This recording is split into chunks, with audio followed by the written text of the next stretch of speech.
ลองจินตนาการดูสิคะว่าสมมติพวกเราใช้เวลาเป็น10ปีทุ่มเทเงินทองมหาศาลเพื่อสร้างพระพุทธรูปทองคำที่แบบยิ่งใหญ่และสวยงามที่สุดขึ้นมาอ่าฮะแต่ว่าสุดท้ายกลับพบว่าเราอาจจะพลาดแก่นแท้ของปรัชญาไปอย่างสิ้นเชิงเลยวันนี้การพูดคุยเจาะลึกข้อมูลของเราจะพาไปสำรวจบทความที่ชื่อว่าอานิสงส์การสร้างพระพุทธรูปสร้างพระภายนอกเพื่อปลุกพระภายในค่ะ โอ้โหแค่ชื่อบทความก็ดึงดูดแล้วนะครับเนี่ยใช่ค่ะ คือมันท้าทายความเชื่อเดิมๆของพวกเราอย่างรุนแรงเลย ข้อมูลนี้อ้างว่าแบบการสร้างวัตถุที่ใหญ่โตมโหฬารอาจจะไม่มีความหมายอะไรเลย ถ้าตอนที่เราขับรถกลับบ้าน เรายังหงุดหงิดโมโหใส่รถคันข้างๆอยู่ค่ะ เป็นการเปิดประเด็นที่น่าสนใจมากครับเพราะเอาจริงๆในสังคมของเราการสร้างสัญลักษณ์ทางความเชื่อมักจะถูกผูกติดกับเรื่องของขนาดความยิ่งใหญ่หรือการลงทุนที่มหาศาลใช่ไหมครับอืม ใช่เลยค่ะ หลายคนทำด้วยความศรัทธาบางคนทำเพื่อความสบายใจหรือเชื่อว่าเป็นทางลัดสู่การได้สิ่งที่เราเรียกว่าบุญใหญ่แต่ข้อมูลที่เราจะมาเจาะลึกกันในวันนี้จะพาพวกเราถอยหลังกลับไปมองที่รากฐานเลยครับว่าเอ๊ะในแง่ของจิตวิทยาและประวัติศาสตร์แล้วเราสร้างสิ่งเหล่านี้ไปเพื่ออะไรและกลไกการทำงานของมันที่แท้จริงคืออะไรกันแน่ค่ะ และไม่ว่าผู้ที่กำลังฟังอยู่จะเป็นคนที่ชื่นชอบการเข้าวัดทำบุญหรือเป็นคนที่สนใจเรื่องกลไกทางจิตวิทยาเฉยๆเราเชื่อว่าการพูดคุยในวันนี้จะให้มุมมองที่คาดไม่ถึงแน่นอนค่ะเอาละค่ะเพื่อให้เห็นภาพรวมเราต้องย้อนกลับไปดูประวัติศาสตร์กันก่อนได้ครับสิ่งที่เราประหลาดใจมากจากข้อมูลนี้ก็คือในสมัยพุทธกาลเนี่ยไม่มีการสร้างรูปเคารพหรือพระพุทธรูปเป็นรูปเป็นร่างคนเลยใช่ไหมคะถูกต้องครับ นี่คือจุดเริ่มต้นที่สำคัญมาก คือในยุคแรกเริ่มนั้น ผู้คนกราบไหว้สิ่งที่เป็นสัญลักษณ์เชิงนามธรรมมากกว่าครับ อย่างเช่นธรรมจักร ต้นโพ หรือรอยพระพุทธบาท อ๋อคือไม่ใช่ตัวบุคคลเลย ใช่ครับ สิ่งเหล่านี้ไม่ได้ทำหน้าที่เป็นตัวแทนของบุคคล แต่ทำหน้าที่เป็นตัวแทนของสภาวะการตื่นรู้ครับ อืมสภาวะการตื่นรู้ สาเหตุที่เป็นแบบนั้นก็เพราะว่าสภาวะของการหลุดพ้นหรือธรรมะเนี่ยมันเป็นสิ่งที่ก้าวข้ามรูปธรรมไปแล้วการพยายามปั้นรูปคนเพื่อแทนสิ่งที่ไม่มีรูปมันจึงเป็นเรื่องที่แบบดูขัดแย้งกันในตัวเองในยุคแรกๆครับเข้าใจเลยค่ะ ข้อมูลยังยกโค้ดสำคัญที่ว่า ผู้ใดเห็นธรรมผู้นั้นเห็นเรามาด้วย ซึ่งมันตีความได้ชัดเจนเลยว่า แก่นแท้ไม่ได้อยู่ที่ตัวบุคคล ไม่ได้อยู่ที่รูปปั้น แต่อยู่ที่ชุดคิดและหลักการเนาะ อ่ะฮะถูกต้องครับพอมองในมุมนี้เรานึกถึงการเปรียบเทียบแบบนี้ค่ะสมมุติว่าเรามีรูปถ่ายของคนที่เราเคารพรักมากๆอาจจะเป็นคุณพ่อคุณแม่หรือฮีโร่ในดวงใจตั้งอยู่บนโต๊ะทำงานครับผมเวลาที่เราเหนื่อยหรือท้อแล้วเรามองไปที่รูปภาพนั้นเราไม่ได้กำลังเคารพแผ่นกระดาษหรือซาบซึ้งกับหยดหมึกที่พิมพ์ออกมาถูกไหมคะเป็นการเปรียบเทียบที่เห็นภาพชัดเจนมากครับเราไม่ได้ยึดติดกับตัวกระดาษแต่รูปถ่ายนั้นทำหน้าที่เป็นตัวกระตุ้นทางจิตวิทยาต่างหากใช่เลยค่ะมันเป็นเครื่องเตือนใจให้เราระลึกถึงความรักระลึกถึงความเข้มแข็งหรือหลักการที่บุคคลเหล่านั้นยึดถือพระพุทธรูปก็น่าจะทำงานด้วยกลไกเดียวกันใช่ไหมคะใช่ครับคือเป็นสัญลักษณ์เพื่อกระตุกให้เราตื่นจากความวุ่นวายมากกว่าจะเป็นวัตถุวิเศษที่เราเอาไว้ขอพรให้ถูกหวยหรือขอให้สอบผ่านอะไรแบบนั้นสิ่งที่น่าหลงไหลในประเด็นนี้ถือเป็นกลไกทางธรรมชาติของมนุษย์เลยนะครับสมองของพวกเรามีความจำเป็นอย่างยิ่งที่ต้องพึ่งพาสิ่งที่เป็นรูปธรรมเพื่อเชื่อมโยงไปหานามธรรมครับฮะสภาวะจิตใจที่สงบการปล่อยวางหรือการมีสติมันเป็นคอนเซปต์ที่ล่องลอยแล้วก็จับต้องยากมากดังนั้นการที่เรามีวัตถุทางกายภาพที่ถูกออกแบบมาอย่างประณีตให้มีความสงบมันจึงทำหน้าที่เป็น anchor point หรือจุดสมอเรือทางจิตวิทยาครับจุดสมอเรือทางจิตวิทยาคำนี้ดีมากเลยค่ะครับ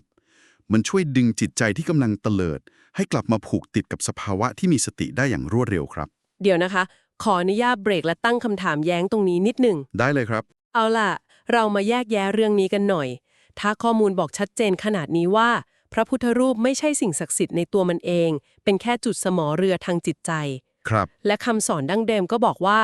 ผู้ใดเห็นธรรมผู้นั้นเห็นเราแล้วทำไมโลกความเป็นจริงของเราถึงกลายเป็นแบบนี้ไปได้ล่ะคะเราเห็นการแข่งขันกันสร้างสัญลักษณ์ที่ใหญ่ที่สุดในโลกใช้ทองคำแท้ใช้เงินบริจาคหลายร้อยหลายพันล้านอืม เป็นปรากฏการณ์ที่เห็นได้ทั่วไปเลยนะครับ ใช่ค่ะ นี่เรากำลังหลงลืมแก่นแท้ หรือว่า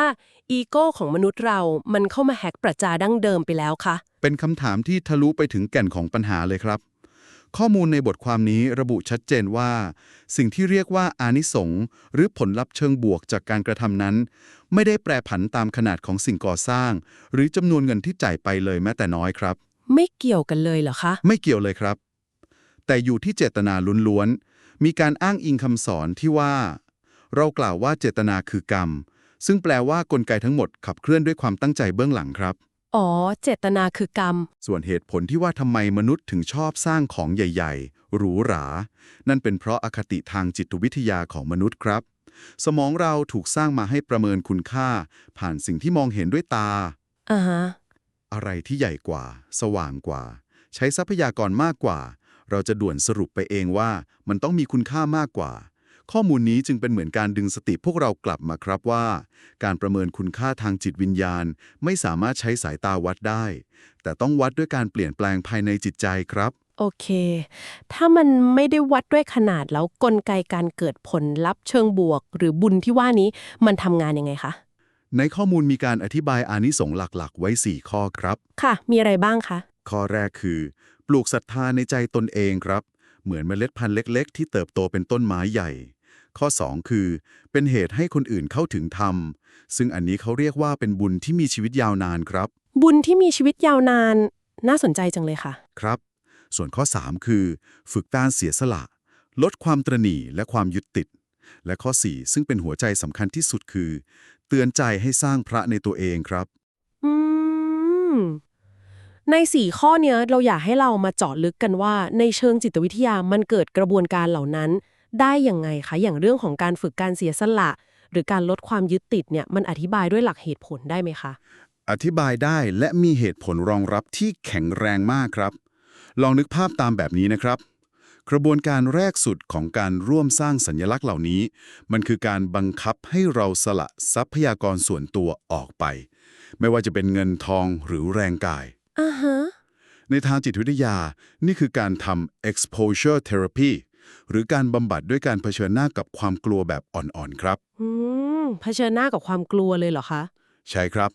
มนุษย์เรามีความกลัวการสูญเสียทรัพยากร มีความตระหนี่เป็นสัญชาตญาณ การที่เรายอมสละสิ่งเหล่านี้ออกไป เพื่อเป้าหมายที่ไม่ได้ให้ผลตอบแทนทางการเงินกลับมา มันคือการฝึกหัดทำลายกำแพงความเห็นแก่ตัวครับ อ๋อ มันฝึกให้สมองเรียนรู้ว่า เราสามารถอยู่รอดได้ แม้จะไม่ได้ครอบครองทุกสิ่ง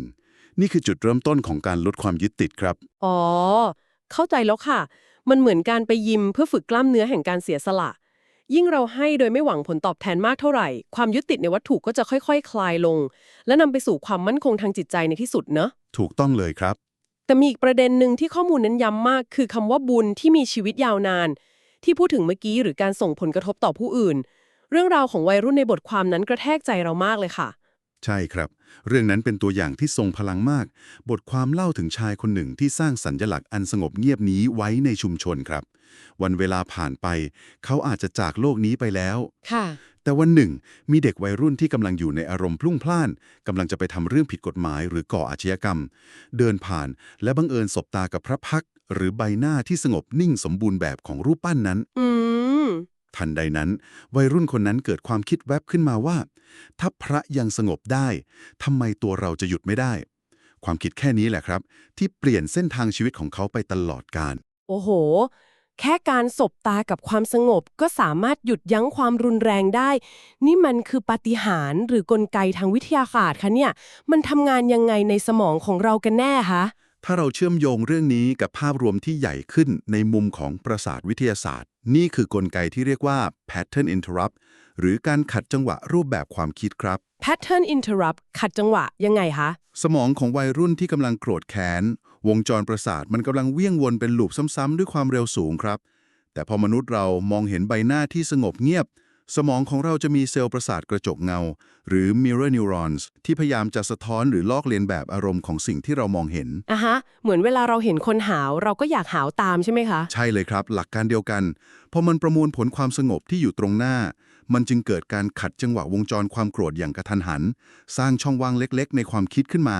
และในช่องว่างนั้นเองที่สติและการยั้งคิดสามารถแทรกตัวเข้ามาได้ครับ โอ้โหฟังดูอัศจรรย์มากเลยค่ะ ผู้สร้างอาจจะไม่อยู่แล้ว แต่สถาปัตยกรรมทางจิตใจชิ้นนี้ยังคงทำงานของมันต่อไปข้ามกาลเวลา นี่แหละครับ คือกลไกเบื้องหลังคำว่าอานิสงส์ที่มองไม่เห็นด้วยตา แต่มีชีวิตยาวนานของจริง เป็นการไขความลับที่ทำให้เราขนลุกเลยค่ะ สถาปัตยกรรมเหล่านี้ทำหน้าที่เป็นตัวขัดจังหวะความวุ่นวายของโลกนี่เอง แต่เดี๋ยวก่อนค่ะ ถ้าเป้าหมายคือการสร้างสภาวะที่สงบแบบนั้น และจุดสูงสุดจริงๆที่ข้อมูลนี้ต้องการจะสื่อคืออะไรคะ เป็นคำถามที่ดีมากครับ เพราะเราเห็นประโยคที่ท้าทายมากๆ ประโยคหนึ่งในข้อมูลที่บอกว่า สร้างรูปปั้นเป็นพันองค์ ยังไม่เท่ากับการชนะความโกรธได้หนึ่งครั้ง หรือต่อให้เอาทองคำทั้งโลกมาถวาย ก็ยังไม่เท่ากับการมีสติอยู่กับลมหายใจแค่ครั้งเดียว ประโยคนั้นคือหัวใจของบทความนี้เลยครับ มันกำลังบอกเราว่า ท้ายที่สุดแล้ว สิ่งที่ศาสนาหรือปรัชญานี้ต้องการจริงๆ ไม่ใช่วัตถุที่สมบูรณ์แบบ แต่คือมนุษย์ที่ตื่นรู้ครับ มนุษย์ที่ตื่นรู้ ใช่ครับ สัญลักษณ์ภายนอกทั้งหมด เป็นเพียงแค่เครื่องมือนำทาง เป็นเหมือนป้ายบอกทางที่ชี้ไปสู่เป้าหมาย แต่ตัวป้ายเองไม่ใช่เป้าหมายครับ และนี่คือจุดที่มันน่าสนใจมากๆเลยค่ะ เราขอเปรียบเทียบแบบนี้ได้ไหมคะ มันฟีลเหมือนกับการที่เราตัดสินใจสมัครสมาชิกฟิตเนสที่หรูหราที่สุดในโลก มีอุปกรณ์ครบครันที่สุด ทุ่มเทเงินซื้อชุดกีฬาแพงๆ ซื้อรองเท้าที่ดีที่สุด ครับผม ทั้งหมดนี้คือการสร้างสิ่งภายนอก ซึ่งมันก็ดีนะคะ มันสร้างสภาพแวดล้อมที่เอื้อต่อการออกกำลังกาย แต่แบบมันจะไม่มีประโยชน์อะไรเลย ถ้าร่างกายของเราไม่ได้แข็งแรงขึ้น จริงครับ ถ้าเราเอาแต่ถ่ายรูปหน้ากระจก ไม่ยอมเดินไปยกน้ำหนัก ไม่ยอมวิ่งบนลู่ให้เหงื่อออกด้วยตัวเอง การสร้างสิ่งปลุกสร้างทางจิตใจก็เหมือนกัน ถ้าเราสร้างไว้ใหญ่โต แต่ใจเรายังโกรธง่าย ยังโลภยังอาฆาตแค้น มันก็เหมือนคนมีบัตรฟิตเนส VIP แต่สุขภาพย่ำแย่นั่นแหละค่ะ เป็น analogy ที่ตรงประเด็นและสมบูรณ์แบบมากครับ บัตรฟิตเนสเปลี่ยนไขมันให้เป็นกล้ามเนื้อได้ หากปราศจากการลงมือทำพระพุทธรูปที่มีค่าที่สุดก็คือจิตใจที่กำลังตื่นครับ ใช่เลยค่ะ ข้อมูลนี้จึงได้สกัดเอาวิธีการออกมาครับว่า แล้วเราจะต้องสร้างหรือทำกิจกรรมเหล่านี้ยังไงถึงจะเกิดผลลัพธ์สูงสุด หรือได้อานิสงส์สูงสุดตามที่ข้อมูลระบุไว้ ค่ะ ข้อมูลแนะนำไว้ 5 วิธีใช่ไหมคะ ใช่ครับ ข้อแรกเลยคือ ตั้งเจตนาเพื่อสืบทอดศาสนาครับ ข้อ 2 คือ ไม่แข่งขัน ไม่อวดบุญ ข้อ 3 คือ อุทิศเพื่อประโยชน์ของคนหมู่มาก ข้อ 4 คือ ระลึกถึงพระธรรมระหว่างสร้าง และข้อ 5 ที่สำคัญที่สุดคือ ต้องปฏิบัติธรรมควบคู่ไปด้วยครับ อืม คือถ้าสร้างพระภายนอกแต่ใจยังโกรธโลภหลงง่าย เท่ากับว่าเรายังไม่ได้สร้างพระที่แท้จริงเนาะ ถูกต้องเลยครับ ถ้าทำภายนอกโดยไม่สำรวจภายใน กระบวนการทั้งหมดก็ถือว่าล้มเหลวครับ ฟังดูเป็นกระบวนการที่ต้องใช้ความพยายามทางจิตใจสูงมากเลยนะคะเนี่ย แล้วพอมาถึงตรงนี้พวกเราบางคนอาจจะเริ่มรู้สึกท้อว่า โห การจะเข้าถึงสภาวะนี้ได้มันดูไกลตัวจัง ต้องรอให้มีเงินพร้อม มีเวลาพร้อมก่อนไหมถึงจะทำได้ ซึ่งเป็นเรื่องปกติที่หลายคนจะคิดแบบนั้นครับ แต่เราชอบช่วงท้ายของข้อมูลนี้มากค่ะ ที่หักมุมชนิดที่ว่า ล้มล้างสิ่งที่คุยมาทั้งหมดเลย ข้อมูลบอกว่าเราสามารถสร้างความตื่นรู้นี้ได้ทุกวัน โดยไม่ต้องใช้เงินเลยแม้แต่บาทเดียวค่ะ เรื่องนี้ทำให้เกิดคำถามที่สำคัญตามมาเลยครับ ว่ามนุษย์เราทำให้เรื่องจิตวิญญาณ กลายเป็นเรื่องที่ซับซ้อน และผูกติดกับทุนนิยมมากเกินไปหรือเปล่า น่าคิดนะคะ เรามักจะผูกติดความสงบไว้กับยอดเงินบริจาค แต่ข้อมูลนี้กำลังทำลายกำแพงนั้นทิ้งครับ และคืนความสามารถในการตื่นรู้ กลับมาสู่ลมหายใจธรรมดาของทุกคนครับ แล้วทั้งหมดนี้มันหมายความว่ายังไงคะ คือเราทำในชีวิตประจำวันได้เลยเหรอคะ ใช่ครับ เขาเปลี่ยนนิยามของการสร้างไปเลยครับ อย่างที่บอกว่าไม่ต้องใช้ปูนหรือทองคำแต่เมื่อเราให้อภัยคนหนึ่งคน นั่นแปลว่าเรากำลังสร้างพระแล้วครับ โห แค่ให้อภัยก็คือการสร้างพระแล้ว ใช่ครับ หรือเมื่อเรามีสติรู้ลมหายใจ ก็กำลังสร้างพระ เมื่อหยุดคำพูดที่ทำร้ายผู้อื่น ก็กำลังสร้างพระครับ พระพุทธเจ้าไม่ได้อยู่ไกลเลย แต่อยู่ในช่วงเวลาที่ใจเรารู้ตัวครับ โอ้โห พอฟังแบบนี้แล้วรู้สึกว่าวัสดุก่อสร้างที่แท้จริงคือความรู้สึกนึกคิดของเราเองเลยนะคะ อ่าฮะข้อมูลยกตัวอย่างว่าเวลาที่มีคนขับรถปาดหน้าแล้วเรากำลังจะด่าแต่เราดึงสติกลับมาได้แล้วเลือกที่จะให้อภัยวินาทีนั้นล่ะค่ะคือเรากำลังหล่อหลอมสัญลักษณ์แห่งความสงบขึ้นในใจแล้ว เป็นตัวอย่างที่ชัดเจนมากครับหรือแค่ตอนที่เรานั่งรอรถเมล์แล้วเรามีสติรับรู้ถึงลมหายใจเข้าออกไม่ปล่อยใจให้ฟุ้งซ่านนั่นก็คือการวางอิฐก้อนเล็กๆเพื่อสร้างสถาปัตยกรรมทางจิตใจที่มั่นคงขึ้นมาแล้วมันกลายเป็นเรื่องที่แบบโคตรจะเรียบง่ายและอยู่ในทุกลมหายใจของเราเลยค่ะนี่แหละครับคือสุดยอดของสถาปัตยกรรมทางจิตใจ มันคือการย้ายพื้นที่ก่อสร้างจากโลกภายนอกที่วุ่นวายกลับเข้ามาสู่โลกภายในที่เงียบสงบซึ่งไม่มีใครสามารถมาทำลายมันได้เลยครับถ้างั้นหากจะสรุปสิ่งที่พวกเราได้สำรวจกันมาทั้งหมดมันคงหนีไม่พ้นข้อสรุปที่ย้ำเตือนจากข้อมูลว่าจงสร้างทั้งสองอย่างไปพร้อมกันพระภายนอกเพื่อโลกพระภายในเพื่อการหลุดพ้นใช่ไหมคะสกิดเตือนให้เราตระหนักรู้ ส่วนการปฏิบัติภายใน คือการทำให้ความตระหนักรู้นั้นกลายเป็นความจริงขึ้นมา ซึ่งตรงนี้แหละค่ะเป็นจุดที่เราอยากจะชวนผู้ที่กำลังฟังอยู่ทุกคน ลองหยุดและทบทวนชีวิตตัวเองดูสักนิดค่ะไม่ว่าพวกเราจะมีความเชื่อหรือนับถือศาสนาใดการมีสติและการให้อภัยคือสากลเนาะ ใช่ครับ เป็นเรื่องสากลสำหรับมนุษย์ทุกคน ลองดูวิถีชีวิตของเราในทุกวันนี้ดูค่ะ วันนี้เรามัวแต่วุ่นวายกับการสร้างความสำเร็จหรือภาพลักษณ์ภายนอกจนลืมสร้างพระหรือความสงบตื่นรู้ในใจตัวเองอยู่หรือเปล่า อ่าฮะ เรามัวแต่หมกมุ่นกับการสร้างภาพลักษณ์ในสังคมเพื่อให้คนอื่นยอมรับจนเราลืมสร้างสถาปัตยกรรมภายในหรือความมั่นคงทางอารมณ์ของตัวเองไปหรือเปล่า ความสำเร็จภายนอกมันดีค่ะแต่มันอาจจะเปราะบางถ้าภายในเราไม่แข็งแรง เป็นการเชื่อมโยงกับชีวิตที่เฉียบคมหน้าครับ การสร้างความแข็งแกร่งจากภายใน คือภูมิคุ้มกันที่ดีที่สุดในโลกที่หมุนเร็วแบบนี้ครับ ค่ะก่อนที่เราจะลากันไป เรามีคำถามหนึ่งที่อยากจะทิ้งท้ายเป็นความท้าทายให้พวกเราทุกคนได้ลองนำไปคบคิดกันต่อค่ะ ครับผม ลองจินตนาการดูสิคะว่า หากเป้าหมายสูงสุดของคำสอนคือการตื่นรู้จากภายในล้วนๆ จะมีวันหนึ่งในอนาคตอันไกลโพ้นไหมคะ ที่มนุษยชาติวิวัฒนาการทางจิตวิญญาณไปไกลจนถึงจุด